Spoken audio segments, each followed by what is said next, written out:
Conheçam o Congresso Terceiro Anjo. Dos dias 17 a 21 de abril, receberemos palestrantes muito especiais. Doug Batchelor, Barbara O'Neill, entre outros. O congresso será realizado em Sumaré, São Paulo. Acesse campal.terceiroanjo.com para saber mais. Você não vai querer ficar de fora, então inscreva-se já.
Olá, bem-vindos a mais um E aí, professor? Oi, Walter. Beleza? Bom, do que falaremos hoje, hein? Um selo e uma marca. Um selo e uma marca. Bom, a palavra selo em inglês significa foca, não é isso, né? Eu acho que não é, né? Com certeza não. É um selo de verdade. Tá bom. Bem, vamos começar então. Vamos orar. Querido Pai Celeste, obrigado por nos abençoar e nos unir novamente. Pedimos que abençoe esta conversa e ilumine as nossas mentes. Mantenha-nos seguros e focados. Em nome de Jesus. Amém. Amém. Sabe, se fala muito sobre o selamento e o seu significado. Há muitas perguntas sobre esse tema. Há tantas versões com relação à marca da besta no mundo aí fora, que a gente pensou, bem, acho que vale a pena falar um pouco sobre esse tema. Vamos falar sobre selos e marcas. E aí, cada um pode decidir por si mesmo se a nossa explicação é bíblica ou não. E conforme você falou no último episódio do E aí, professor, chegaremos em um momento em que esse tema será predominante? Principalmente, Martin, porque nós estamos, e especialmente com relação ao último programa, estamos caminhando na direção ao momento em que a igreja e o Estado se unirão. Muito em breve haverá um selo e uma marca. É isso mesmo. Teremos que escolher um ou outro. Exatamente. Não haverá uma terceira opção para escolher. E se escolher o selo, o governo irá atrás de você? Exato. Não dá para ficar em cima do muro nessa questão. Muito bem, Apocalipse 7, versículo 3. Ele fala sobre os servos de Deus que são selados em suas testas. Bem, as novas traduções dizem em suas testas, mas a versão King James, em inglês, diz dentro das testas, que eu acredito ser a tradução correta, porque aí significa o seu padrão de pensamento, suas decisões cognitivas, correto? Então, precisamos aguardar até que os servos de Deus sejam selados em suas testas. Em Apocalipse 13, 16, você tem a marca da besta, que é colocada na mão direita ou dentro da testa.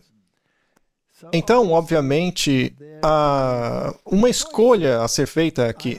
Ou o selo de Deus, ou a marca da besta. Um dos dois.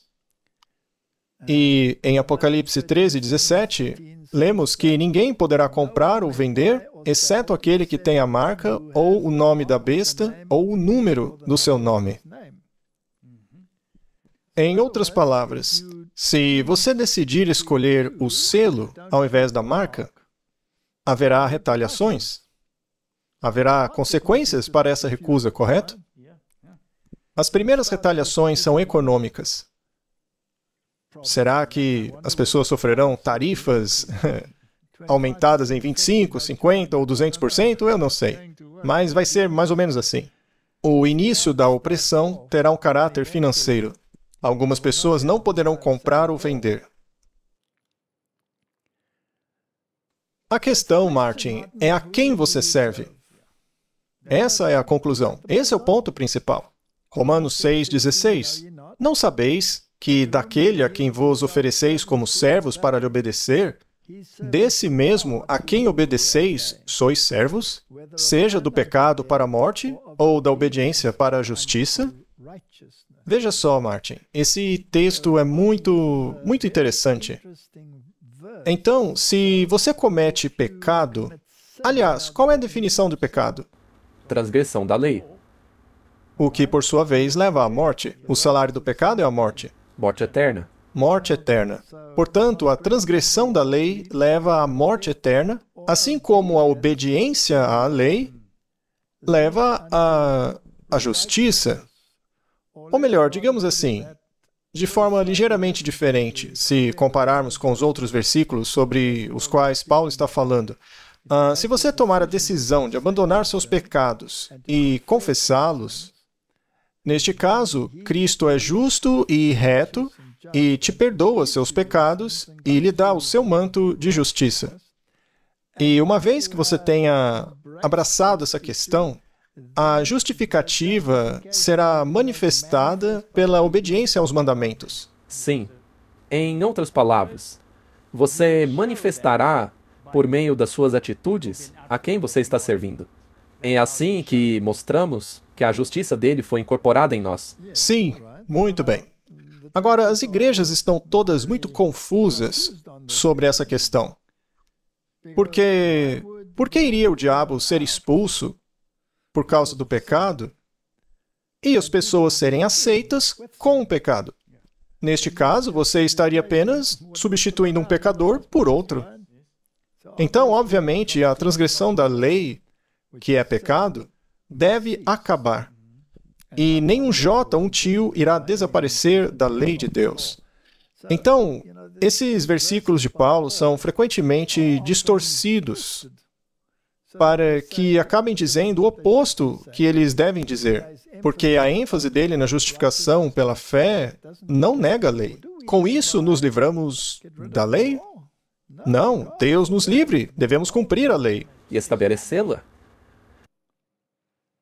Então, precisamos saber o que é um selo e o que significa ter uma marca. Pensei que talvez fosse uma boa ideia obter uma fonte moderna.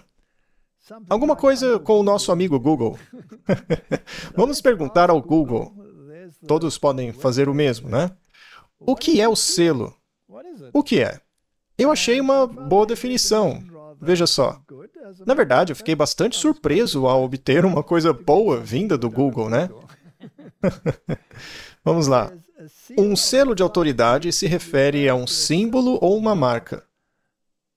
Então veja que as duas coisas são intercambiáveis. É interessante isso, né? Sim, e está lá no Google. Bom, muitas vezes um selo ou um carimbo oficial é utilizado para autenticar documentos que significam a legitimidade e poder vinculativo de uma lei, decreto ou outra ação oficial. Eu achei isso excelente. Sim, porque está vinculado a uma lei. Vinculado a uma lei, vinculado a uma marca.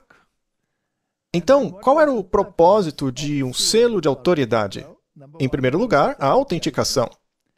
Um selo serve como uma confirmação visual de que um documento ou ação é genuíno e autorizado. Agora, às vezes, o selo, como no caso daquele sobre o qual lemos na Bíblia, está dentro de sua testa. Então, você teria que fazer uma cirurgia para vê-lo, não é? Sim, mas ele é revelado pelos seus atos. Essa é a manifestação visual dele. Você está certíssimo. Ótima resposta. Legitimidade. Ele transmite a autoridade e o poder da pessoa ou instituição que emite o documento ou a ação. Então, é tudo uma questão de autoridade. É o principal. E, finalmente, proteção. Eu achei isso bem interessante. Há um elemento de proteção no selo. Isso é lindo, na verdade. Não é legal? Sim, porque sabemos muito bem o que vai acontecer no futuro. É incrível. No passado, os selos protegiam os documentos de serem adulterados ou falsificados. Não se pode adulterar isso. O documento em questão é protegido pelo selo. E se você adulterar, você nega a autoridade que colocou o selo ali. Exato. Ele também me deu um link para saber mais, para obter mais informações sobre isso. Aí eu cliquei no link. E ele me apresentou isso daqui, ó. Contexto histórico. Nos tempos antigos, os selos eram usados para autenticar decretos reais, contratos e outros documentos importantes. O selo de um rei ou governante conteria o seu nome, título e o território que governava, significando a sua autoridade. Eu também achei isso muito legal.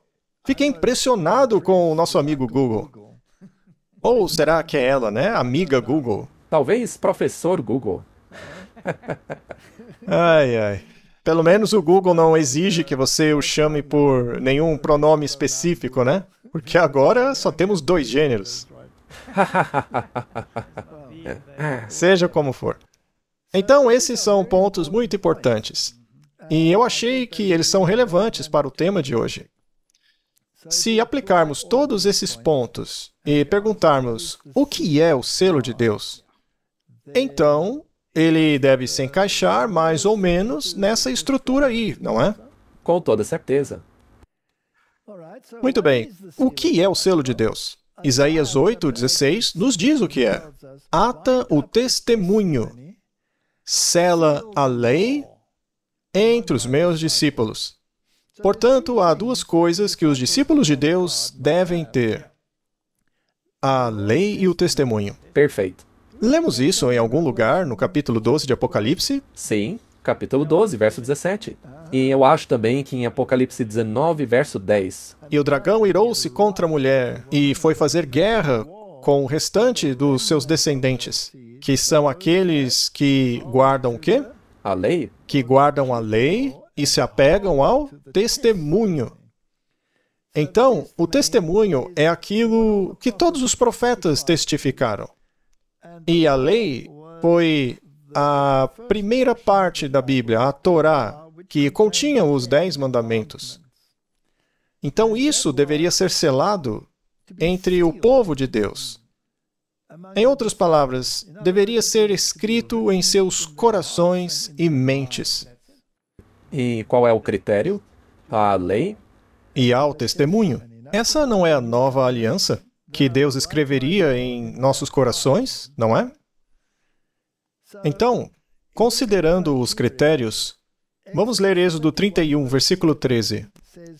Fala também aos filhos de Israel, dizendo: certamente guardareis os meus sábados, porque é um sinal entre mim e vós, nas vossas gerações, para que saibais que eu sou o Senhor que vos santifica. Portanto, de onde vem a nossa santificação? Por viver uma vida perfeita. Por ser perfeitamente obediente a tudo e superando tudo com esforço próprio? É assim que você vai para o céu? Claro que não. Não é isso que diz o versículo. Não é isso que diz o versículo. O versículo diz que o Senhor é quem nos santifica. Não é algo que você possa alcançar. É uma justiça alheia que lhe é imputada. É uma ação interna do Espírito Santo que te capacita. Certo. Mas por que ele diria que o sábado é o sinal entre Deus e o seu povo? E lembre que essa palavra sinal também pode ser traduzida como marca. Nós acabamos de ver a definição. O que vimos era o paralelo a um selo. Portanto, é Deus quem nos santifica. Agora, se você for a esse mandamento do sábado, o 4º mandamento, diz assim: lembra-te do dia de sábado para o santificar, em 6 dias trabalharás, etc. E aí diz: pois em 6 dias o Senhor E ali está o nome do Senhor, Jeová, o Senhor teu Deus, quem fez, ou seja, o Criador. Jeová é o Criador. E a jurisdição dele, o território dele é o céu e a terra. Portanto, ele ordenou que guardássemos o dia de sábado. O sábado é o selo de Deus. Sim. Mas não é só o sábado, porque o sábado autentica toda a lei ou documento. Sim, o documento está lá com todo o conteúdo. O sábado é apenas o selo. De autoridade. Não se mexe no selo. Você não pode mudá-lo. Mas o que o sábado sela? Bem, é a lei e o testemunho. A Bíblia inteira. Além disso, ele está no coração dos 10 mandamentos.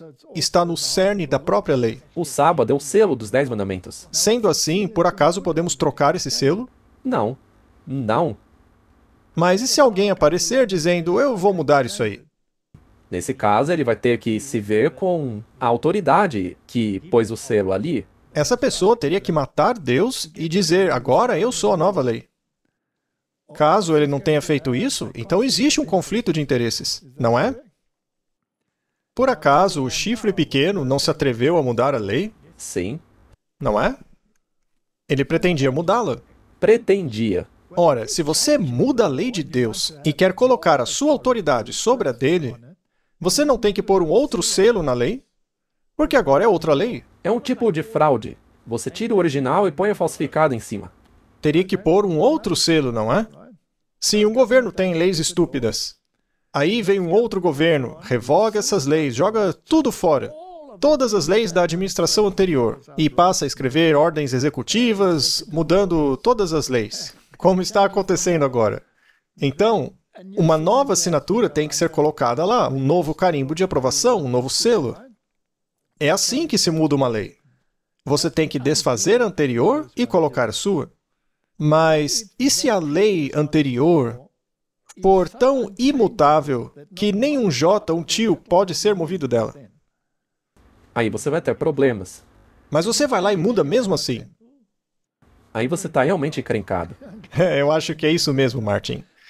Podemos dizer que, de acordo com a definição ali que vimos do Google, o quarto mandamento é a única lei que atende a todos os critérios necessários para um selo?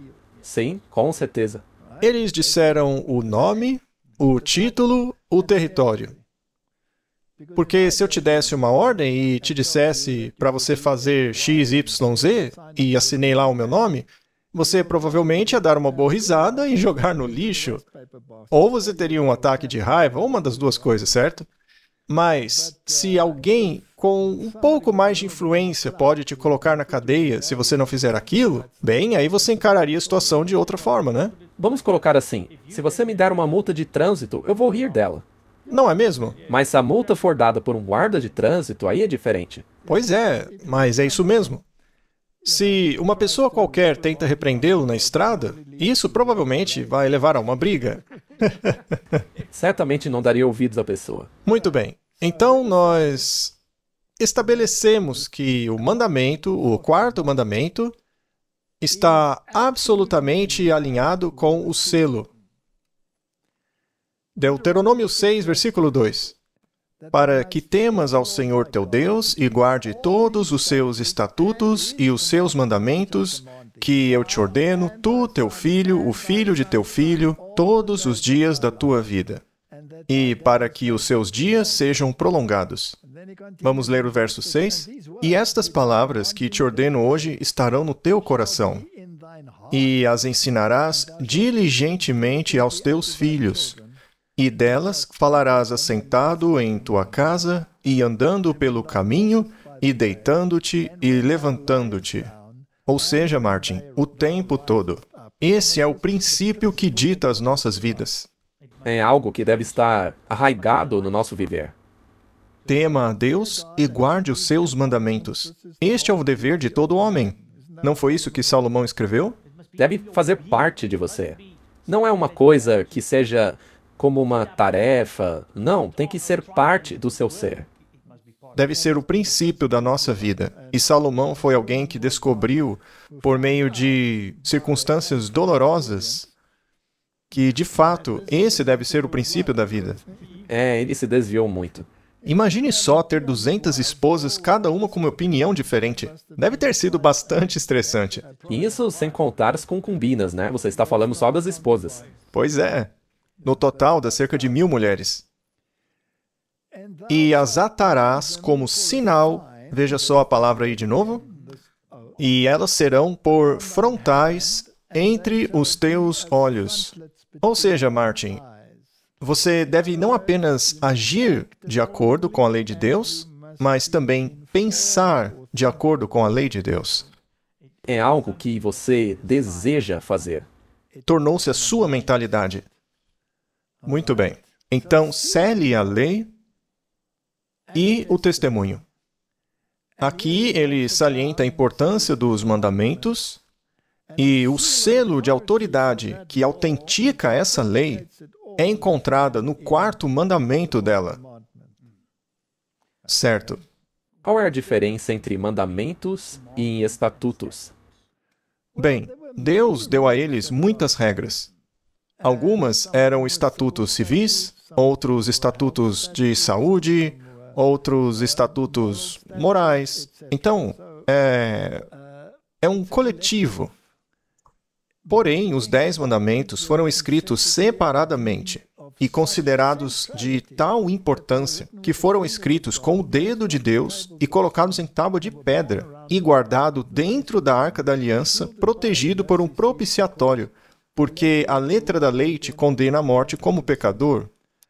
Então, você tinha que ser protegido da condenação pelo propiciatório, o ilastério, a expiação, a substituição. É uma teologia muito bonita.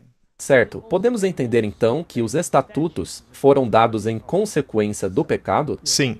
E eles não podem ser mudados, apenas cumpridos. Correto? Alguns deles, como os rituais e estatutos cerimoniais, foram cumpridos.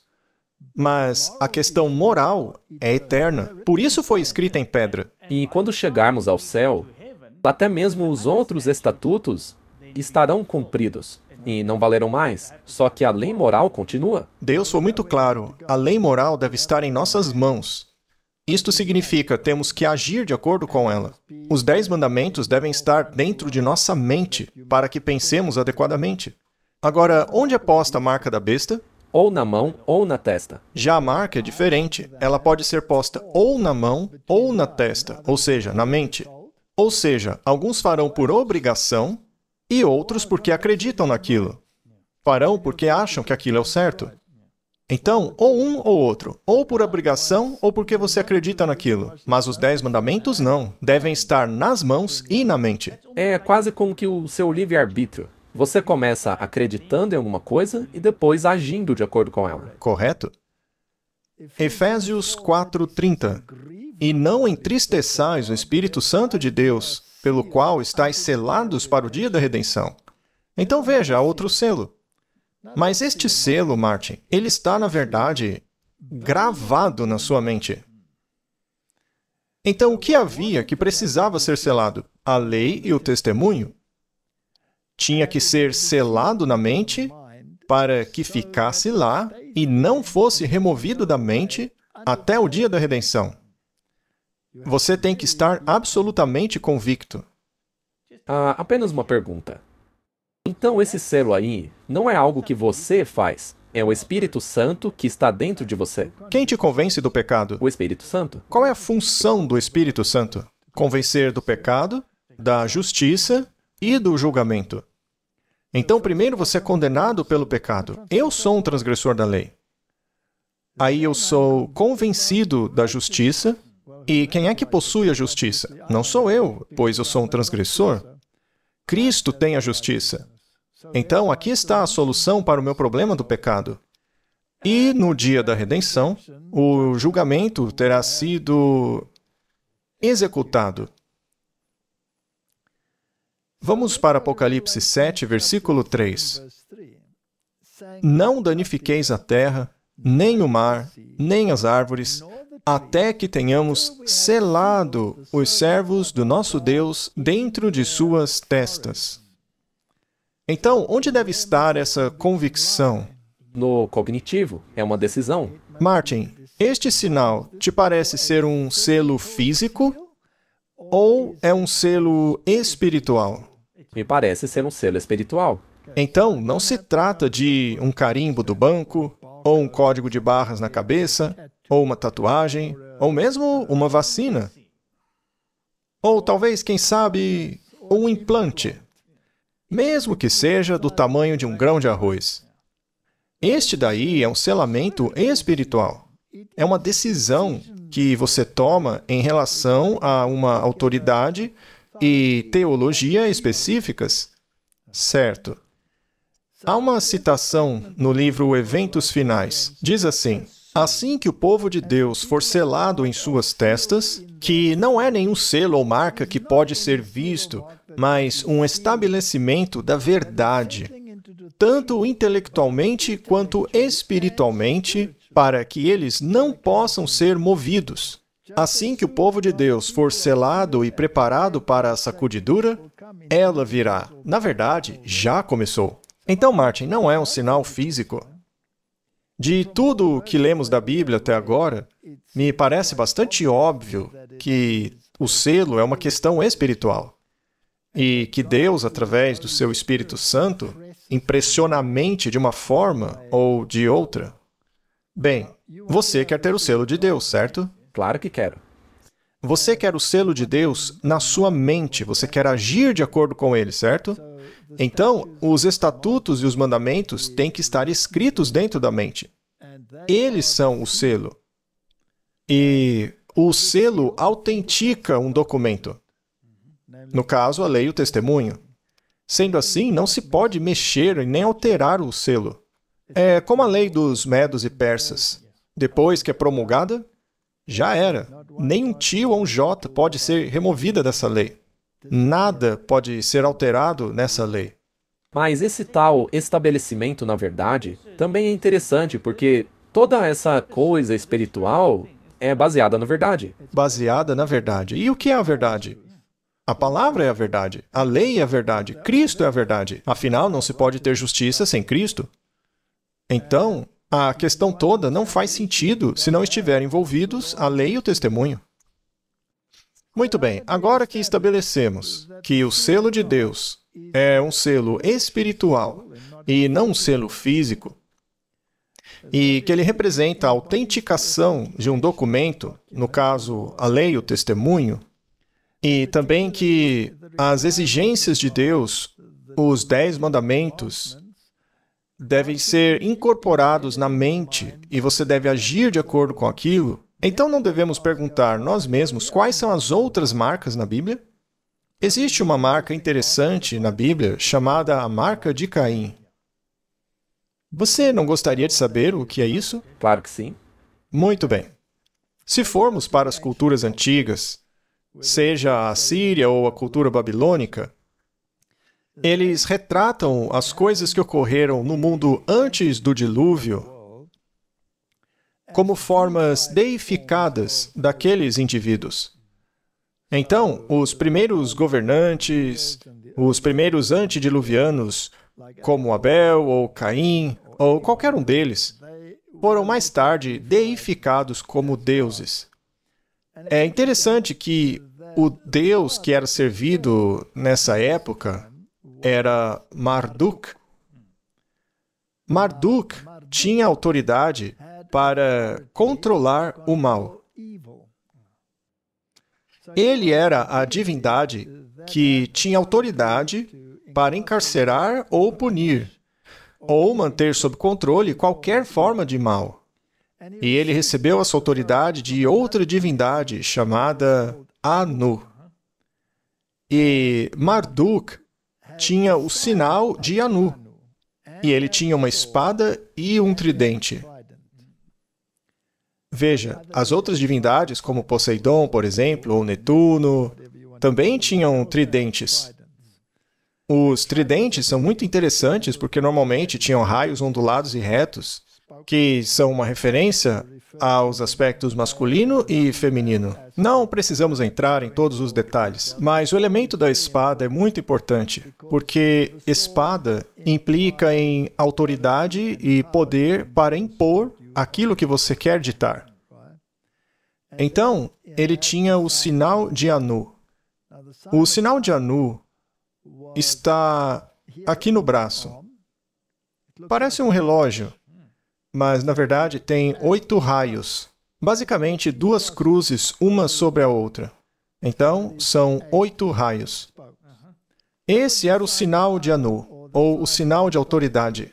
Ao ampliarmos a imagem, vemos que há um anel ao redor da bainha, tudo com o sinal de Anu, que quer dizer que ele tinha autoridade para governar o mal. Esse livro de Tupper Saucy, Governantes do Mal, é um livro muito interessante, porque ele fala exatamente sobre este assunto. Ele considera as mitologias do mundo antigo e tenta determinar quem possui tal poder. Você vê estes sinais em relevos como esses daqui e também no teto do Capitólio. Você tem a espada na mão, o escudo governando sobre os desobedientes. Isso representa autoridade para governar. Essa espada geralmente está na mão do Estado, não é? A espada está nas mãos do Estado, mas existe uma espada que é mais alta do que a espada do Estado, ou seja, a espada da Igreja.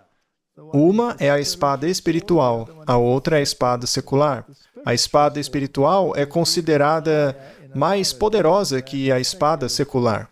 Portanto, a secular deve estar sujeita à espada espiritual. É uma união entre a Igreja e o Estado. Esse livro foi publicado com algumas capas diferentes. A primeira é essa daí à esquerda, que acabamos de comentar. Esse relevo você encontra no Capitólio dos Estados Unidos da América, lá em Washington, D.C. Agora, outra capa do mesmo livro em outras edições, porque, como eu disse, tem várias, tem um padre jesuíta com o sinal de Anu, o que é muito interessante. Tupper Saucy chegou à conclusão de que a espada espiritual por trás da espada secular foi imposta por meio de uma ordem militar que, segundo ele, foram os jesuítas. Essa é a conclusão a que ele chegou com base em sua pesquisa. E, pessoalmente, eu acho que ele acertou na mosca. Sem dúvida, se você usar outras fontes que temos, como, por exemplo, o espírito de profecia, vemos a mesma coisa. Muito bem. Vamos então destrinchar a marca de Caim. Gênesis 4, versículo 8, lemos assim: E falou Caim com Abel, seu irmão. E aconteceu que, quando ambos estavam no campo, que Caim se levantou contra Abel, seu irmão, e o matou. Agora, a razão pela qual ele fez isso é porque o sacrifício do cordeiro de Abel fora aceito, enquanto que o sacrifício de Caim, que era o produto, fruto do trabalho de suas próprias mãos, foi rejeitado. Em outras palavras, são 2 planos da salvação diferentes. sim, é O primeiro é a salvação pela fé, no sangue expiatório do Cordeiro, e o outro é a salvação pelas suas próprias obras. O plano da salvação que foi aceito foi aquele que colocou a fé no sacrifício que viria, do qual o Cordeiro era apenas um símbolo, que referia-se a Jesus Cristo. É a salvação em Cristo, aceitando a justiça de Cristo por meio do seu sangue expiatório. Este plano é o aceitável a Deus. Não há como você ser salvo por meio de suas próprias obras. São 2 religiões. E o que assusta é que os 2 sacrificaram. Os 2 sacrificaram, mas um sacrificou as obras de suas mãos, o seu próprio trabalho, que é a salvação pelas obras, e o outro sacrificou confiando num Redentor no qual a obra era feita fora de si mesmo. Era uma justiça que não vinha de dentro dele. Ou seja, duas mentalidades. Duas mentalidades no mundo. A maioria dos sistemas religiosos do mundo hoje tem a mentalidade de Caim. Vamos continuar a ler a história. Então ele foi, levantou-se e matou Abel. Bem, as duas mentalidades nunca se unirão. Uma sempre perseguirá a outra. Esse é o cerne da história. O versículo 10 diz: E ele disse, o que fizeste? Quem está falando aqui é Deus. A voz do sangue do teu irmão clama a mim desde a terra. Agora és maldito da terra, que abriu a boca para receber da tua mão o sangue do teu irmão. Quando lavrares a terra, ela não te dará mais a sua força. Fugitivo e vagabundo serás na terra. E disse Caim ao Senhor: O meu castigo é maior do que posso suportar. Eis que hoje me expulsaste da face da terra, e da tua face serei escondido, e serei fugitivo e vagabundo na terra. E acontecerá que todo aquele que me encontrar, me matará. Muito bem, Caim está fazendo a pergunta: como evitar que as pessoas me matem? Bem, há algumas coisas interessantes aqui, Martin. A primeira é que é muito interessante que ele esteja escondido da face de Deus. Isto significa que Caim deveria estar sempre perdido? Bem, ele poderia salvar-se se aceitasse o sacrifício do cordeiro. Mas se ele rejeita isso, então permanecerá escondido da face de Deus. É uma escolha. E como ele vai se proteger de todos os que querem se livrar dele? Sendo assim, naturalmente, ele precisa de algum poder ou coisa parecida que lhe permitisse manter-se. Verso 15. E o Senhor lhe disse: Portanto, qualquer um que matar Caim, a vingança será tomada sobre ele 7 vezes mais. E o Senhor pôs um sinal em Caim, para que ninguém o encontrasse e o matasse. É interessante, não é? Portanto, Caim recebe a marca de Caim. Será que foi um sinal físico? Bom, pelo que vimos até aqui, parece que esses sinais não são físicos. Está aqui, ó. É espiritual. Tudo isso foi consequência de uma mentalidade. Então, o que é essa marca que Caim recebeu? Bem, para começar, nós sabemos qual era a mentalidade dele. A mentalidade dele era: serei salvo pelas minhas próprias obras. Mas como que ele impediria que as pessoas se livrassem dele? Deve haver um selo. Então, ele deve ter algum tipo de autoridade. Mas que autoridade ele obteve? Bom, ele poderia se vingar 7 vezes mais. Em outras palavras, se você fizer algo a mim, você, meu amigo, vai sofrer 7 vezes mais. Eu vou puni-lo. Quem tem mais autoridade, então? Você. Eu.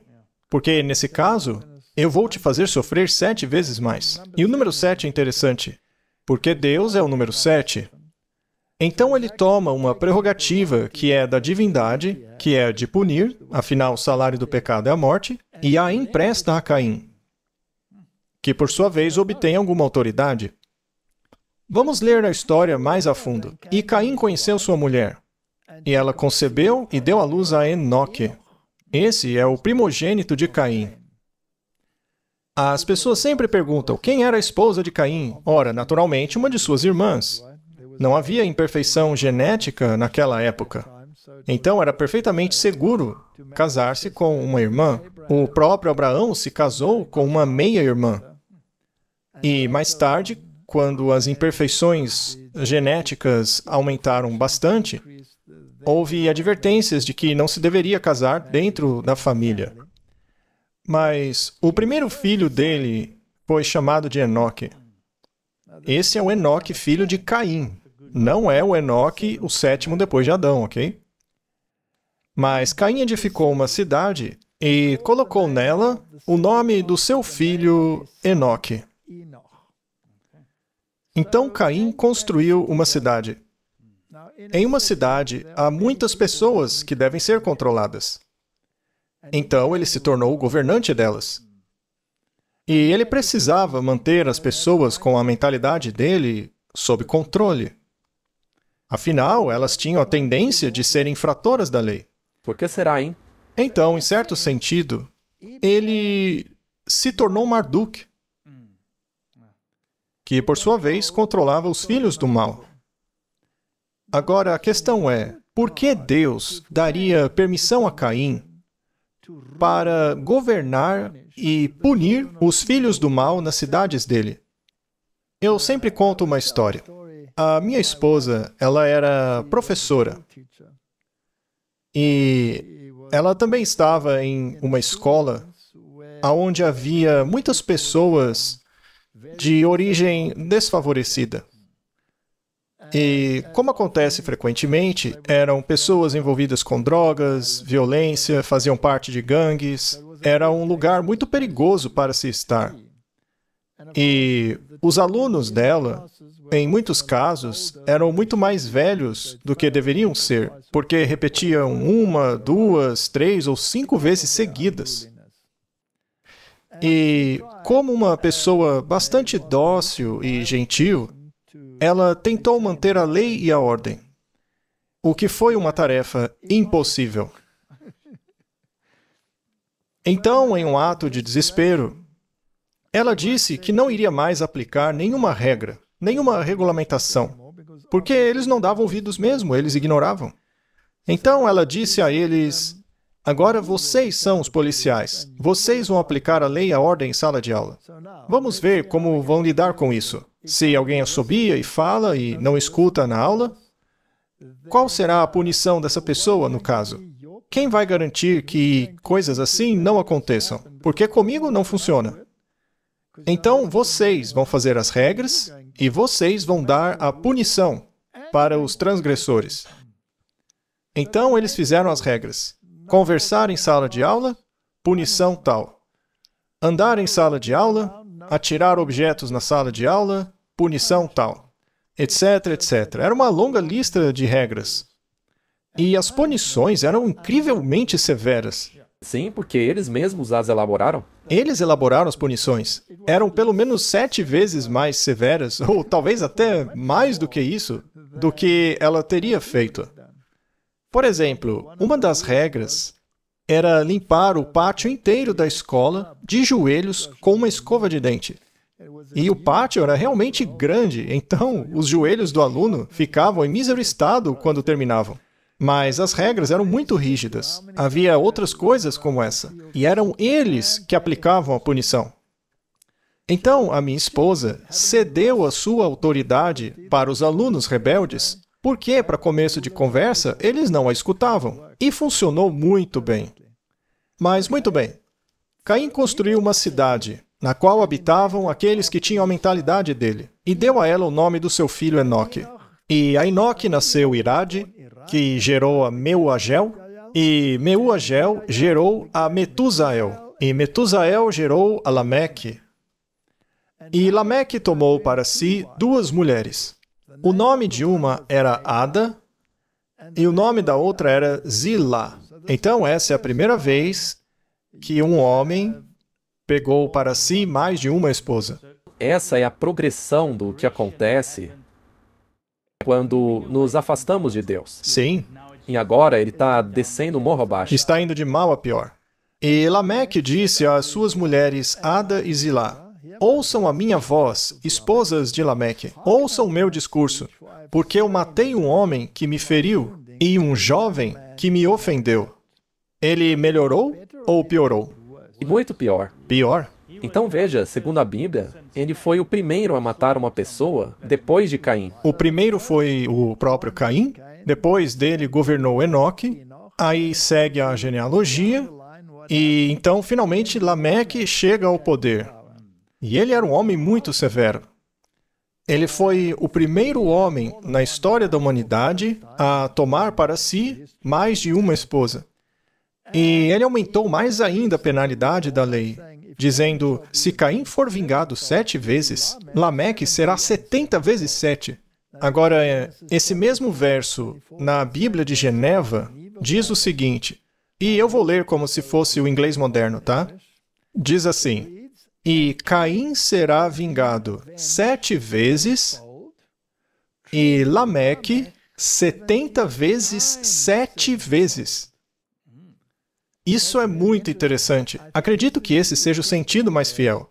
Então, devemos ler, se Caim será vingado 7 vezes, Lameque será 70 vezes 7 vezes. Vamos avançar um pouco agora. Ao chegarmos no livro de Daniel, 70 semanas haviam sido dadas aos filhos de Israel, correto? 70 vezes 7. E se você pegar esse número e pular para a época de Cristo, a pergunta é, quantas vezes devo perdoar o meu irmão? 70 vezes 7. 70 vezes 7. Isso seria 490 vezes? Então, Martin, se a tua esposa te irritar 490 vezes, aí você não precisa perdoar mais, não é? Brincadeira. Mas o que isso realmente significa? Bom, quando chegamos a 70 semanas foram dadas aos filhos de Israel. E o que aconteceu depois destas 70 semanas? Acabou o tempo de graça deles como nação. Então, basicamente, o que significa é que você deve perdoar até o fim do tempo de graça. Será que podemos ler assim, então? Se Caim foi vingado 7 vezes, certamente Lameque receberá o poder até que se acabe o tempo de graça para exercer esse poder de controle sobre qualquer um que queira interferir em seu governo. Sim, dá para ler assim. Você então concorda que poderíamos ler dessa maneira? Seria interessante. Essas pessoas se tornaram governantes. Agora vamos voltar para os tempos modernos e nos perguntarmos o que está acontecendo aqui. Vamos chamar esse livro de A Bíblia da Maçonaria. Este livro é o Moral e Dogma, de Albert Pike, e na página 210 ele tem uma declaração muito interessante. Diz assim, Enoque, em hebraico, significa iniciado ou iniciador. A lenda das colunas de granito e latão de bronze, erguidas por ele, é provavelmente simbólica. A de bronze, que sobreviveu ao dilúvio, que é uma grande besteira, isso é um absurdo, simboliza os mistérios dos quais a maçonaria é a sucessora legítima, desde os primeiros tempos, a guardiã e depositária das grandes verdades filosóficas e religiosas desconhecidas do mundo em grande escala e transmitidas de era em era por uma corrente ininterrupta de tradição, incorporada em símbolos, emblemas e alegorias. Em outras palavras, a filosofia da maçonaria e as tradições e os símbolos e alegorias, tudo isso é transmitido desde a época de Enoque. Mas qual Enoque? O bom ou o mau? Com certeza, o filho de Caim. Isso é importante salientar. Agora, a outra parte nesse livro aí, dos maçons, que eles informam as idades. E, a partir disso, podemos deduzir que é impossível que seja o Enoque bom, porque ele veio muito depois. Pelo contrário, se refere ao tempo do Enoque, filho de Caim. Então, é daí que vem esse poder exercido nos bastidores e será exercido até o fim dos tempos. Além disso, ainda dentro dos escritos maçônicos, aprendemos que Nimrod é aquele, depois do dilúvio, que perpetuou essa filosofia. E é claro que o Cã tinha pleno conhecimento dos mistérios. Ele tinha um cérebro muito bom. Só que não era exatamente o filho mais fiel que Noé tinha, não é verdade?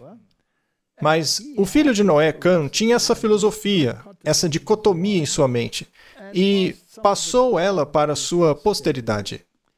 Então, Nimrod, que era um dos filhos de Cush, ele é o iniciador da maçonaria moderna. Acontece que, na verdade, é a mesma filosofia que veio de Caim. Eles exerciam uma autoridade específica. E o nome dele significa rebelde. Sim, Ele se rebela contra Deus. contra Deus. É ter uma mentalidade contrária a Ele. É ter um outro plano de salvação. Agora vamos voltar àqueles relevos antigos e ver se conseguimos encontrar alguma coisa. Esse daqui data de 823 a 811 a.C. Esse é o governante Shamash Adad V. Vamos dar uma olhada em alguns símbolos. Mais uma vez, ele usa o mesmo relógio que Marduk usava, mas nesse caso não dá para ver a face do relógio. Mas aqui em cima você vê o círculo de 8 pontas, de 8 raios. Este é o sinal de Anu. E logo aqui você tem algo que se parece como uma bússola, certo? Como um compasso e um esquadro. Você tem o símbolo de Baal Haddad. É algo que pode ser semelhante ao que chamamos de calendário asteca atualmente. E então você tem uma tríplice coroa ali. É muito interessante. Aí nos perguntamos, ao longo da história, quem tem todos esses símbolos? Agora, é muito interessante o que ele tem em volta do pescoço. Vemos aqui a cruz de Malta. Obviamente, não tem nada a ver com o Calvário, pois isso ocorreu mais de 800 anos antes de Cristo. Então, a cruz de Malta é muito importante. Tem também esse cinto, e logo abaixo você vê o cabo da espada dele, que representa a sua autoridade. E no outro braço, com certeza vemos o sinal de Anu. Sim, o sinal de Anu está logo aqui embaixo. Então temos aqui todos os símbolos. E esses governantes poderosos eram os únicos que receberam o poder de Marduk a fim de governarem. E, em nome de Marduk, eles controlavam os filhos da desobediência. Essa é a imagem de Caim. Então, com tudo isso em mente, vamos continuar até chegarmos na marca da besta. Então, vimos a marca de Caim, e obviamente é um símbolo que lhe deu autoridade para se proteger contra qualquer um que quisesse interferir em seu governo. E ele também fundou as cidades e as alegorias e os símbolos que, segundo a maçonaria, dá honras a Lúcifer. É um sistema de salvação pelas obras. Esse sempre foi o ponto principal. É o mesmo que Caim. Agora, Martin, o maior sinal de Anu no mundo hoje está lá na Praça do Vaticano. São 8 linhas de 2 cruzes, uma dentro da outra. Então, esse é o sinal de autoridade de Anu. Então, Anu foi quem lhe deu autoridade. Agora, se você ler a Bíblia, verá que aquele que permitiu que ele governasse o mal foi o próprio Deus. Mas quem é realmente adorado é Marduk. Então, aqui está o símbolo dessa autoridade. Agora, quando o autor daquele livro colocou na capa os jesuítas com o símbolo de Anu em seu pescoço, será que ele não quer dizer que estes estão governando os maus nos bastidores? É o que ele quer dizer. Agora, qual é a marca da besta? Bem, já sabemos qual é a marca de Deus, então qual é a marca da besta? Apocalipse 14:9. E seguiu-os o terceiro anjo, dizendo em alta voz: se alguém adorar a besta e a sua imagem e receber a sua marca na testa ou na mão, essa pessoa, então, estará exposta à ira de Deus. Correto? Portanto, não queremos isso. Mas quem é essa besta? Uma pergunta. Pelo que vimos até agora, é fácil desviar a atenção do porquê haverá consequências se as pessoas decidirem pegar essa marca. Correto, porque é o oposto da salvação. E também ao fato deles pegarem o selo de Deus e o destruírem, como mencionamos lá no Google, ou mesmo antes dele, que se alguém tentar alterá-lo, não se pode alterá-lo. Estará encrencado. Então aqui temos um poder que está tentando usurpar o poder de Deus. Essa autoridade vem em uma linha ininterrupta, desde Enoque, filho de Caim, até finalmente chegar a Nimrod, que aplicou essa filosofia em sua plenitude, que decidiu construir a Torre de Babel para que Deus não os destruísse novamente. Deus já havia prometido que não os destruiria com água. Mas eles desafiaram a promessa de Deus mais uma vez. Eles não acreditam nas promessas de Deus. Não acreditavam que o Messias viria para pôr inimizade entre a tua semente e a semente dela, etc. Eles não acreditam no plano da salvação. Muito bem. Agora, todos os reformadores da Idade Média acreditavam que essa besta representava o catolicismo. E é fascinante que o maior sinal de Anu de todo o planeta está bem ali, no quartel-general da besta. Muito bem. Agora, vamos perguntar à Igreja Católica qual é a marca da autoridade dela. Segundo a Igreja Católica, o domingo é a marca de autoridade dela, já que a Igreja está acima da Bíblia. E essa transferência de observância do sábado é a prova desse fato. Essa não é uma afirmação arrogante? Isso é blasfêmia. Blasfêmia pura, não é? Não dá para ser mais arrogante. Eu acho que é a mesma coisa do que Caim disse. É mais ou menos o mesmo que Caim. E eles têm a marca de Anu. E Caim também tinha a marca de Anu. E o Nimrod tomou essa marca e construiu uma cidade. E o Enoque também não construiu uma? É a mesma coisa. O Nimrod construiu uma cidade. Essas pessoas amam cidades. Muito bem. Então, ele está acima da Bíblia.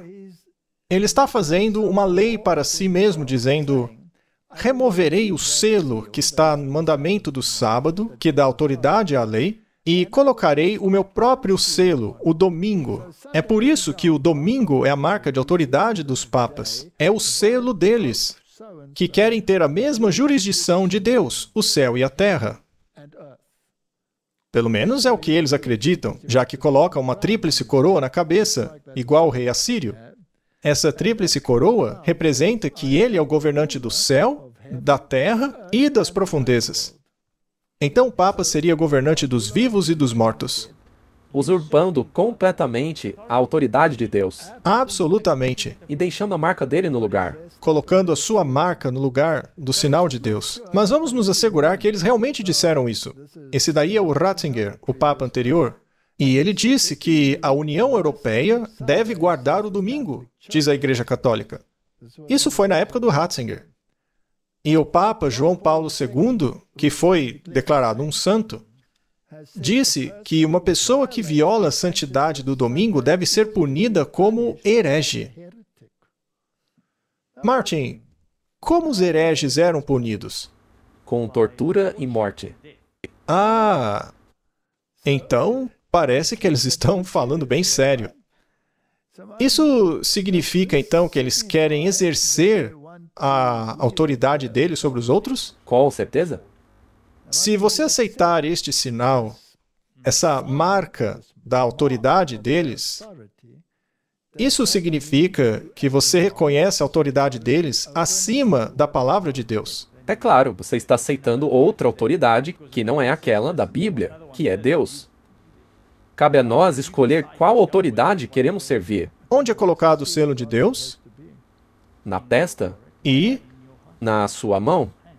a marca deles? Ou na testa ou na mão. Tanto faz. Ou você a tem nas mãos, ou seja, obedece porque é obrigado. Sim, você não tem que acreditar naquilo. Você faz porque é forçado. E o outro lugar é na testa, na mente. Ou seja, você obedece porque concorda com aquilo. Você acha que Jesus mudou a lei, que Jesus arrancou o seu próprio selo. E isso te faz submisso a essa nova autoridade. Isso, escolhem o Papa como autoridade. A Igreja Católica inventou o purgatório, sendo o Papa aquele que te liberta da punição do pecado, e não Jesus Cristo na cruz. É realmente outra autoridade. São dois tipos de salvação, não é? Sem dúvida. E é exatamente isso que nos leva de volta a Caim e a Abel. Martin, eu acho interessante que em 2005, um padre jesuíta de nome Joseph Fessio disse ao Meet the Press, e aliás, esse é o fundador da Ignatius Press, então isso também nos diz muita coisa, né? Mas ele disse que aqueles que se rebelam contra os ensinamentos autênticos da igreja estão se rebelando contra Deus. Ora, mas o que fazer se esses ensinos da igreja são opostos à Bíblia? Neste caso, contra qual Deus você está se rebelando? O Deus deles? Não é interessante que o Papa use branco? Não é essa a cor da retidão? Essa não é uma prerrogativa de Cristo? Ele é o único que tem permissão para fazer isso. Sim, isso é muito interessante. Então, Martin, essa é a outra forma de salvação, que envolve a salvação pelas obras. Mas quão importante é esse poder? Bom, o Tomás de Aquino disse que o Papa, por direito divino, tem poder espiritual e temporal, como sendo o supremo rei do mundo. Martin, será que o Papa carrega a marca de Caim? Sem dúvida. Ele também governa sobre os maus. Muito bem. Mas o Papa tem esse poder? O Papa de Roma, como chefe do governo papal, reivindica a soberania absoluta e supremacia sobre todos os governos da Terra. Que situação interessante! Então, ele tem toda a autoridade. Então, o selo de quem vai ficar no documento? O dele. Então, ou você tem o selo de Deus, ou o selo do Papa. Ou você tem o selo do Deus do céu, ou o daquele que afirma ser Deus nessa terra, que se coloca acima da Bíblia. Ele disse isso. Então, o cardeal Manning disse que o direito de depor reis é inerente à soberania suprema que os papas, como vice-regentes de Cristo, exercem sobre todas as nações cristãs. Mas lembre que a citação anterior disse todas as nações. Então, o cardeal Manning estava apenas sendo pouco cuidadoso em sua fraseologia. Mas, na verdade, ele quer dizer todas as nações. E isso foi tirado do livro A História dos Jesuítas. Agora, ele não parece ter toda essa autoridade. O Papa parece apenas um homenzinho vestido de branco, sentado lá em Roma. Mas ele tem o sinal de Anu no pátio dele. Mas por meio de quem ele exerce toda essa autoridade? Obviamente, por meio dos poderes civis, certo? E quem é o seu principal interlocutor? Bem, a Bíblia nos diz, em Apocalipse 13:11, que haverá outra besta, outro reino que chegaria à terra, que tem o princípio de cordeiro, mas fala como dragão. E é assim que a primeira besta, o catolicismo romano, fala. E ele, ou seja, esse segundo poder, exerce todo o poder da primeira besta diante dele. Este poder é controlar os filhos do mal nesta terra. E essa besta tem o mesmo poder que a anterior tinha, e o faz em favor dela. Sim. Já que esse segundo poder faz com que a terra e o que nelas habitam adorem a primeira besta. Ela faz isso em favor da primeira besta, aquela cuja ferida mortal fora curada. Então aqui está o poder que sabemos que só pode ser aplicado aos Estados Unidos da América, porque é um poder semelhante ao de um cordeiro e deve ter poder político suficiente para controlar os problemas da terra. E deve surgir quando a primeira besta, o catolicismo, parece receber uma ferida mortal. Parece receber uma ferida mortal. Na verdade, ele apenas sai dos holofotes, mas continua atuando por meio dos seus poderes maçônicos e governa o mundo por trás das cortinas, por meio do seu segundo poder. E o segundo poder surge exatamente no mesmo momento em que o primeiro recebe a ferida mortal. Exatamente. Não pode ser nada mais além dos Estados Unidos. Não há dúvida sobre isso. Hoje é os Estados Unidos que têm poder para mandar no jogo. Sendo assim, os Estados Unidos também devem ter o sinal de Anu. Muito bem. E essa segunda besta, os Estados Unidos, é uma imagem da primeira besta, Roma. Ora, veja como os dois se parecem. E a pergunta é, qual é o objetivo disso? Bom, o objetivo é que a Igreja e o Estado governem juntos. Já falamos sobre a união da Igreja e do Estado no nosso último episódio. Então, vamos nos certificar de que é isso que eles querem mesmo. Agora, com isso em mente, veja, por exemplo, o selo da Universidade de Georgetown. Essa é a universidade jesuíta favorita dos grandes presidentes e poderosos para educar os seus filhos. Sua fundação foi em 1789. O lema da universidade é Utraque Unum, os dois em um. E a inscrição em latim Collegium Georgium Palatum ad Ripas Potomac em Marilândia, que significa o Colégio de Georgetown às margens do Potomac em Maryland. É interessante que a sede do governo também fique lá em Maryland, não é? Parece até mesmo um presente da Igreja Católica, ou um empréstimo. Vamos colocar assim. Bom, aqui está o selo da Georgetown. Isso daqui é um selo. Ora, então tem autoridade envolvida. Selos são coisas muito interessantes, né? E no selo nós vemos uma águia que está empunhando aquele escudo que já mostramos. Uma de suas garras está segurando o globo e com a outra a cruz. Ou seja, um representa o poder espiritual e o outro representa os poderes seculares da terra. E ambos serão utrac unum, ou seja, os dois em um. Igreja e Estado governando os filhos deste mundo, os descendentes de Caim, que em grande parte têm uma religião de salvação pelas obras. E vamos falar sobre isso depois. Mas, basicamente, o que estamos fazendo, Martin, é sair dos aspectos históricos de onde estamos na linha do tempo, politicamente, o que foi feito no último episódio, e agora estamos olhando de um ângulo espiritual para identificar a questão. Bom, o catolicismo nega a expiação. Para eles, Cristo não morreu por você. A gente já mostrou isso aqui também muitas vezes. E todas as outras religiões do mundo têm, em grande parte, a mesma filosofia, a de que são as suas obras que trazem o favor de Deus a você.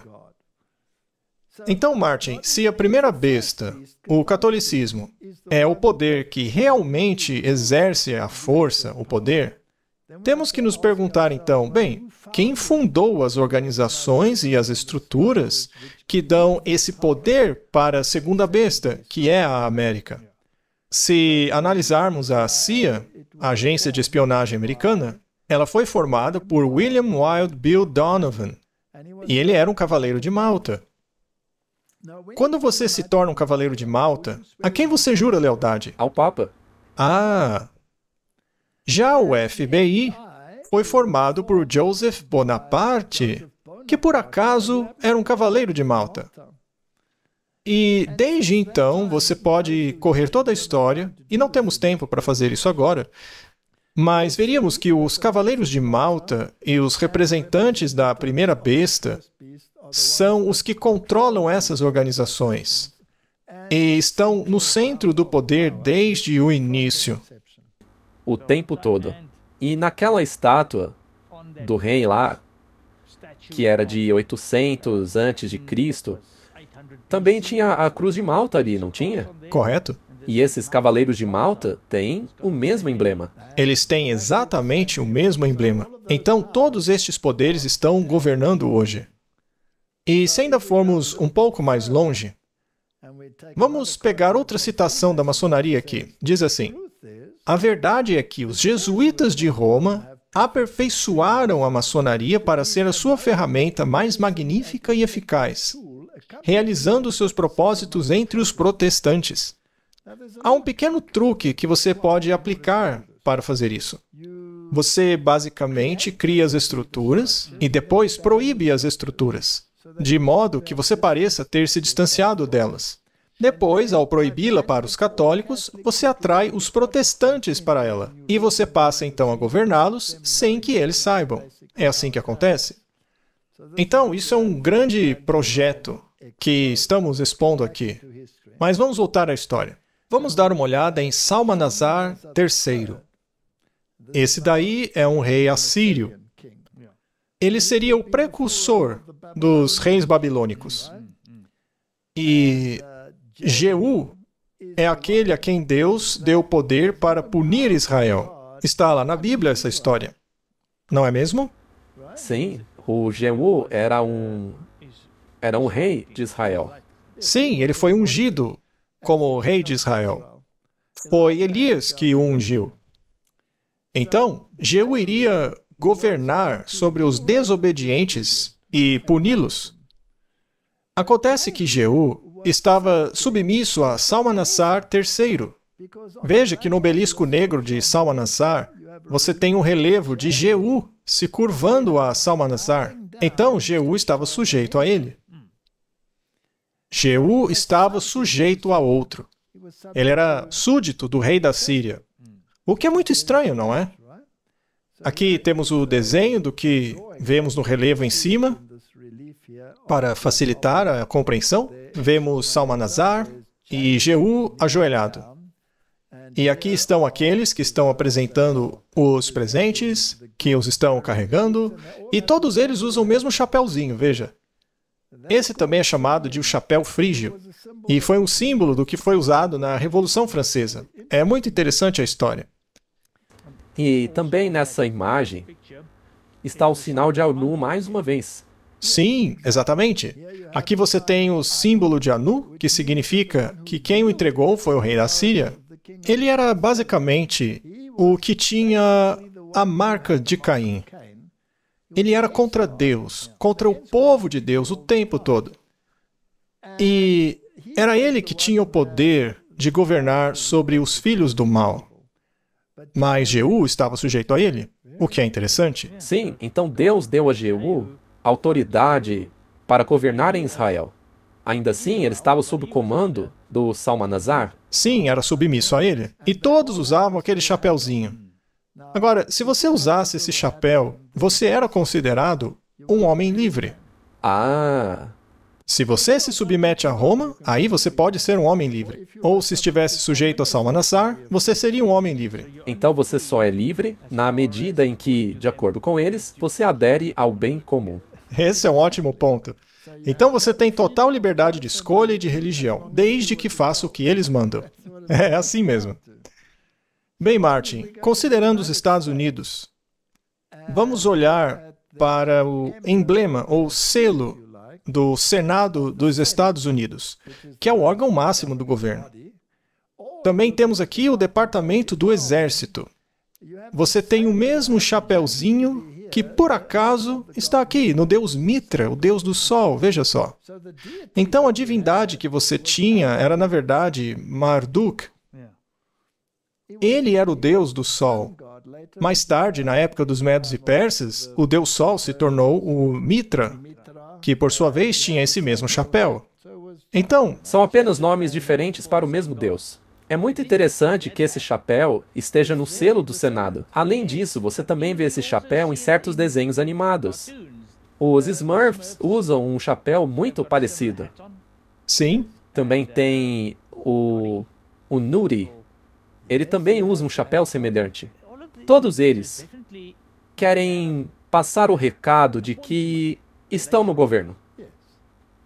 agora, o que está escrito aqui é muito interessante, porque é semelhante ao que tinha no selo dos jesuítas. Diz aqui, de muitos somos um. Ah, sim, você se refere ao selo da Georgetown, né? Sim, que dizia, ambos somos um. Ou seja, os governantes da terra e a igreja são um. Então, a igreja afirma ter a espada do Espírito, e a espada secular está sujeita a ela. A espada superior tem o verdadeiro poder de Anu, e dá esse poder àquele que deve exercê-lo, ou seja, o Estado. E a fim de exercer esse poder, você tem o mesmo chapeuzinho com uma serpente tendo poder sobre ele. E esse é o exército fazendo o trabalho em nome de outro sistema. Então, se você for a esse edifício aqui, que é onde fica o rito escocês da maçonaria, fica bem perto dos outros prédios lá em Washington, onde os governantes se reúnem. Olha que coincidência. É ali que as verdadeiras decisões são tomadas, nos corredores da maçonaria, do templo do 33º rito escocês. E quando você entra lá, você encontrará não apenas o símbolo do Shamash, o Deus Sol, como também você vê na porta o sinal de Anu, olha só, o sinal de autoridade para governar sobre os maus, que estavam sob Shamash e Marduk. O que está fazendo ali, Martin? Está mostrando que eles detêm o poder. Eles detêm o poder, mas o verdadeiro poder está em Roma, porque lá está o maior sinal de Anu do mundo. Agora, lá na Suprema Corte dos Estados Unidos, olhe para a parede. O que você vê lá? O símbolo de Anu. É o símbolo de Anu. Então, essas pessoas são as que têm autoridade e poder. Não é interessante? É impressionante. E você também já nos mostrou aqui que, após o episódio da Torre de Babel, quando Deus confundiu as línguas, não está escrito em algum lugar que eles passaram a usar sinais como linguagem? Exato, eles usavam símbolos como linguagem. E se você sabe o sentido dos emblemas, você entende o recado deles. Então, ainda que sejam de partes diferentes do mundo, eles sabem muito bem o que essas coisas querem dizer. Ok?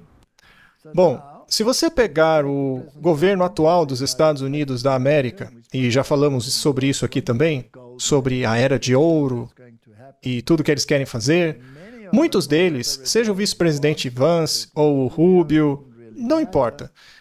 Eles não tinham vergonha de aparecer com estes sinais em suas testas, que pareciam indicar lealdade à primeira besta. Afinal de contas, esse negócio de cruz da quarta-feira de cinzas pertence à primeira besta. Então, com isso, estão passando a mensagem que são emissários. Quase embaixadores. Da primeira besta. Não é isso mesmo? Correto? Não é isso que a Bíblia diz que eles são? Nós precisamos ter o selo de Deus em nossa mente e em nossas mãos. Então não pode ser um sinal físico com o qual você fica andando por aí, porque isso é muito semelhante a dizer, veja o que eu fiz com as minhas obras. Eu estou mostrando que estou alinhado com um plano de salvação que é oposto ao plano da salvação de Cristo. Sim, mostra a qual autoridade você está se submetendo. Exatamente. Então, quando a igreja e o Estado se unem, ambos se tornam um, que é basicamente contra a Constituição dos Estados Unidos, que separa a igreja do Estado. Algo que o atual presidente do Congresso já disse discordar completamente. Mas ao defender a união da igreja e do Estado, você está indo contra a Constituição. Lemos em Testemunhos para a Igreja, volume 5. Nosso país repudiará todos os princípios de sua Constituição como um governo protestante e republicano, e fará provisão para a propagação de falsidades e ilusões papais. Não está acontecendo? Dá para ver na testa deles? Então poderemos saber que chegou a hora da impressionante obra de Satanás e que o fim está próximo. Isso é a escrita na parede. Claro que é. Mas nem todos estão entendendo o que está sendo escrito na parede. Exatamente. Nem mesmo os líderes. Porque lemos também em outra declaração o seguinte: não há muitos, mesmo entre os educadores e estadistas, que compreendam as causas que fundamentam o estado atual da sociedade. Aqueles que detêm as rédeas do governo não são capazes de resolver o problema da moralidade, corrupção, pobreza, pauperismo e aumento da criminalidade. Então, temos todos esses cartéis, todos esses movimentos, tentam destruir esse e aquele, mas parece que a coisa só piora, nada melhora. Temos aí a crise do fentanil, daquela droga terrível. Mas agora existe uma esperança. A Era de Ouro tem essa euforia, né? Pois é. Eles estão lutando em vão para colocar as operações comerciais em uma base mais segura. Você diria que o mundo está em uma turbulência econômica neste exato momento? Ora, qualquer pessoa consegue ver isso. Se os homens dessem mais atenção ao ensino da palavra de Deus, descobririam a solução dos problemas que os deixam perplexos. Mas eles não o fazem. Eles não encontram a solução porque não procuram na palavra de Deus. Eles buscam a solução no poder de Anu, na marca de Caim. E então o grande enganador persuadirá os homens de que aqueles que servem a Deus estão causando estes males. Ou seja, Martin, haverá tornados, haverá catástrofes, haverá ainda mais drogas chegando, todo tipo de caos econômico. E a classe que provocou o desagrado do céu colocará a culpa de todos os seus problemas sobre aqueles cuja obediência aos mandamentos de Deus é uma perpétua repreensão aos transgressores. Será declarado que os homens estão ofendendo a Deus pela violação do sábado dominical. que este pecado trouxe as calamidades, que não irão parar até que a observância do domingo seja rigorosamente aplicada, e que aqueles que apresentam as reivindicações do quarto mandamento, que incorpora o selo de Deus, como vimos nas Escrituras, destruindo assim a reverência pelo domingo, perturbadores do povo, impedindo a restauração do favor divino e prosperidade temporal. Então, para que essa tal era de ouro funcione, é necessário colocar as pessoas de volta na linha, obedientes ao sistema. As leis terão que se tornar cada vez mais draconianas e opressoras para isso. Por fim, dirão que precisamos recuperar a moralidade, temos que levar as pessoas de volta a Deus. Mas qual Deus? Aquele que coloca cinzas na sua testa? Ou do Deus que coloca o seu selo dentro da sua mente? Essa não é a escolha? Sim, temos que escolher qual autoridade. E se você olha para os eventos atuais, a gente está muito próximo, né? Essas leis não podem ser... Veja, não é improvável que aconteça muito em breve. Eu creio que os últimos eventos serão rápidos. Então, essa é a era de ouro que eles querem tanto alcançar. E cada um deles está propagando uma utopia aqui na Terra. Por outro lado, a Bíblia diz que a Terra irá de mal a pior. E aí sim o reino de Deus será estabelecido, quando todos os sistemas políticos da Terra forem destruídos. Exatamente. A citação anterior não dizia prosperidade temporal? Sim. Nós desenvolvemos minuciosamente aquilo que chamamos de cartão de ouro, que muito em breve estará à venda. Por $5 milhões, permitiremos que as pessoas mais bem-sucedidas na criação de empregos de todo o mundo tenham a oportunidade de comprar a cidadania americana. É como o Green Card, mas muito melhor. Como comandante-chefe, meu foco é construir o exército mais poderoso do mundo. E como primeiro passo, vou pedir ao nosso Congresso que financie um domo de ouro, um escudo de defesa antimísseis para proteger a nossa pátria. Totalmente feito nos Estados Unidos. Outros países já têm isso. E os Estados Unidos precisam ter também, certo, Tim?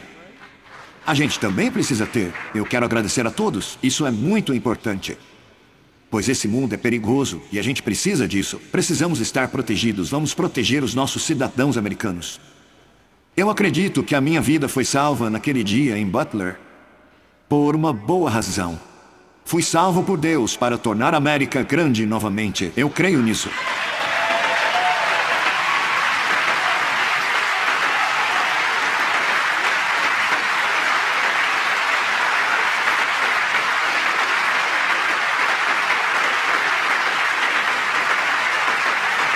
Agora é a nossa vez de assumir a causa justa da liberdade americana. Chegou a hora de tomarmos o destino da América em nossas próprias mãos e começarmos os dias mais emocionantes da história do nosso país. Será a nossa melhor era. Com a ajuda de Deus, nos próximos 4 anos, vamos liderar essa nação e levá-la ainda mais alto. Vamos formar a civilização mais livre, mais avançada, mais dinâmica, e a mais dominante que já existiu na face de toda a Terra. Criaremos a melhor qualidade de vida, construir as cidades mais seguras e ricas, as comunidades mais saudáveis de todo esse mundo. Vamos conquistar as vastas fronteiras da ciência. Vamos levar a humanidade ao espaço, plantar a bandeira americana no planeta Marte e muito além dele.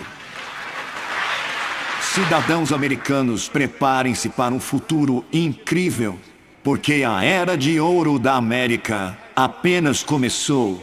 Será algo que nunca foi visto antes. E por isso eu quero agradecer a Deus. Que Deus abençoe a América. Vale a pena mostrar isso de novo, não é? Eu também acho. Percebi uma coisa interessante que não tinha visto da última vez. Essa era será construída. Ah, Nimrod foi um grande construtor. Caim foi um grande construtor. Enoque foi um grande construtor. Herodes também foi. Veja, não há nada de errado em ser um grande construtor. Mas se esse edifício estiver em contraposição àquilo que Deus tem em mente, aí sim temos um problema. Bom, ele também disse o governo mais dominante. Isso não soa para você como o sinal de Anu? Ora, com certeza. Também somos avisados de que os sindicatos serão muito proeminentes. Os ímpios estão sendo amarrados em feixes, presos em fundos, em sindicatos, confederações. Não podemos ter nada a ver com essas organizações. Deus é o nosso governante, o nosso governador, e Ele nos chama para sair do mundo e nos separar dele. Então, Martin, estamos vendo o choque entre o espírito de Caim contra o espírito de Abel. Um é a salvação pelas obras, o controle absoluto. Já o outro é a submissão, a confiança em um poder fora de você. As duas têm mentalidades muito diferentes, mas muito mesmo. Agora, quando esses males que ocorrerão na Terra, porque isso daí não é tão fácil de executar como eles estão dizendo. Veremos que essa mesma classe, ou seja, dos líderes que ensinaram que a lei de Deus não é vinculativa, vão apresentar a alegação de que a corrupção que se espalha rapidamente é atribuída à profanação do chamado sábado cristão, e que a aplicação do mesmo, a observância do domingo, melhoraria muito a moral da sociedade. Esse é o próximo passo. Esta afirmação é especialmente defendida na América, onde a doutrina do verdadeiro sábado tem sido amplamente pregada. Declaração muito interessante. Eu aguardo o futuro com bastante interesse para ver quando esse passo moral será dado. E de quem virá? Quem exigirá a observância deste domingo? Bem, de acordo com o grande conflito, a corrupção política está destruindo o amor pela justiça e a consideração à verdade. Eles não estão descobrindo muita corrupção? Veja o que o Elon Musk descobriu. Sim, você tem razão. Mesmo na América Livre, os governantes e legisladores, a fim de ganharem o favor da população, cederão à demanda popular por uma lei que imponha a observância do domingo. A liberdade de consciência, que custou um sacrifício tão grande, não será mais respeitada. O Trump não está se gabando de ter vencido no voto popular? E todos os outros estados oscilantes votando nele? Não seria esse um prenúncio do povo dizendo o que quer? Correto. Eles não estão convidando os oligarcas do mundo para comprar um cartão de ouro de 5 milhões de dólares para promover esse sonho de prosperidade? O mesmo acontece com as tarifas, caso você não construa na América. É por isso que todos vocês podem vir e fazer isso na América, esse país de ouro. Mas o que a Bíblia diz, Martin? Ela diz, ide agora, vós, homens ricos, gritai e uivai por vossas misérias que virão sobre vós. Vossas riquezas estão corrompidas, vossas vestes estão roídas pela traça, vosso ouro e vossa prata estão enferrujados. A ferrugem deles será uma testemunha contra vós, e comerá vossa carne como se fosse fogo. Vós acumulastes tesouros para os últimos dias. Agora, considere esses filantropos multimilionários. Eles realmente se preocupam com o pobre? Claro que não. E claro, haverá a influência do espiritismo ao mesmo tempo. À medida que o espiritismo imita mais de perto o cristianismo nominal da época, ele tem maior poder para enganar e enredar. Até fogo descerá do céu. Haverá falsas manifestações. O próprio Satanás é convertido segundo a ordem moderna das coisas. Ele aparecerá no personagem de um anjo de luz através da agência do espiritismo. Milagres serão realizados e os doentes serão curados. Muitas maravilhas inegáveis serão realizadas. E uma vez que os espíritos professarão fé na Bíblia e manifestarão respeito pelas instituições da igreja, mas qual igreja, Martin? Roma, é claro. Exato. Seu trabalho será aceito como uma manifestação do poder divino. Então, tudo isso junto é o que podemos esperar dos últimos dias. E então teremos um tempo de angústia como nunca houve, desde que há nação até aquele tempo. Mas a boa notícia é que, naquele tempo, seu povo será libertado, todo aquele que for achado escrito no livro. Estamos perto desse tempo? Olha, eu acredito que sim, muito perto.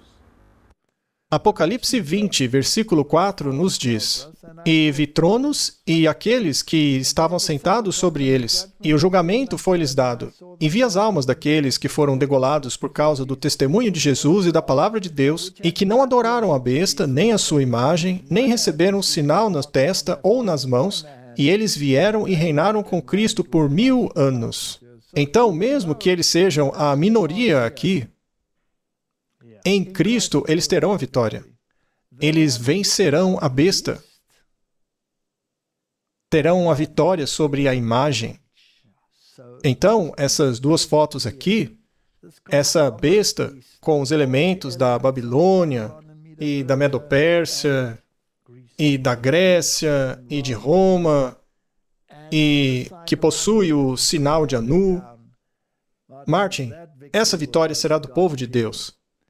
E o que diz Jesus? Apocalipse 19, 20.